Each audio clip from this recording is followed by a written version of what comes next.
নেতৃত্বের প্রশ্ন না আজকে দিবে, সেটা কংগ্রেসের বৈশিষ্ট্য হয়ে দাঁড়িয়েছে। কারণ আমরা প্রত্যেকে জানি যে কোন দেশকে যদি ধ্বংস করতে হয়, কোন রাষ্ট্রকে যদি ধ্বংস করতে হয়, তাহলে সবচেয়ে প্রথম আঘাত করতে হয় ধর্মীয় স্থানের উপর এবং নারীর উপর। এবং বর্তমান সময়ে আমরা বলতে পারি যে সেই কাজটি কংগ্রেস এবং অন্যান্য রাজনৈতিক দল, আমরা কিছুদিন হলো পশ্চিমবঙ্গে আমরা দেখেছি সন্দেশখালীর ঘটনা, দেখেছি সেখানে তৃণমূল সরকার কিভাবে মহিলাদের উপর রাজনীতির নামে, রাজনীতিক ফায়দা ওঠানোর জন্য সেখানকার তৃণমূল নেতৃত্বরা কিভাবে তারা অত্যাচার চালিয়ে যাচ্ছে। আওয়াজ উঠেছে সন্দেশখালীর আওয়াজ, সমগ্র ভারত জুড়ে এর বিরুদ্ধে আওয়াজ আমরা উঠিয়েছিলাম।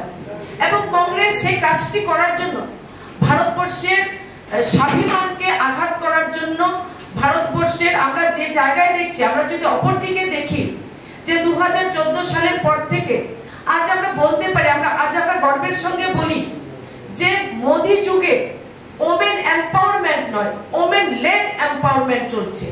সেটা অর্থনীতি হোক, যেখানে 3 কোটির উপর মহিলাকে মোদিজি ঘোষণা দিয়েছেন লাখপতি বানানো, সেটা সমাজ ব্যবস্থা হোক, যেখানে প্রত্যেক অন্তর্দয় অর্থাৎ প্রত্যেক মহিলাকে ঘর, প্রত্যেক মহিলা রান্নাঘরে উজ্জ্বলা যোজনার গ্যাস কানেকশন, ইভেন যে ঘরে আমি আছি, যে ছাদের নিচে আমি আছি, সেই ছাদটাও মহিলাদের নামে করার সিদ্ধান্ত মোদিজি নিয়েছে।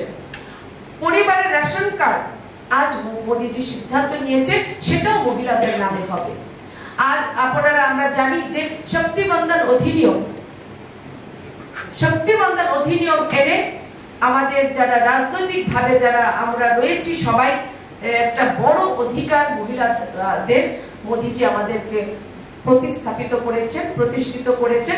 পার্লামেন্ট এবং অ্যাসেম্বলিগুলোতে 33% সংরক্ষণ, প্রত্যেক ক্ষেত্রে আজ নারী এগিয়ে যাচ্ছে। আমরা যদি ক্যাবিনেটে দেখি, মোদিজির ক্যাবিনেটে দেখি, প্রথম দিকে হোক আজকের দিনে হোক, বড় মাপে বড় মাত্রায় আজ মহিলাদেরকে সেখানে স্থান দেওয়া হয়েছে।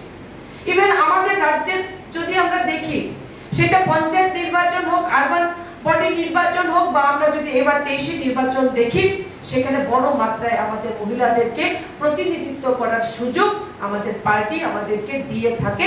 কারণ এই পার্টির চিন্তা ভাবনা চেতনায়, আমাদের মোদিজির চিন্তা ভাবনা চেতনায় নারী, ভারতের নারী সর্বপ্রথম স্থান দখল করে রেখেছে।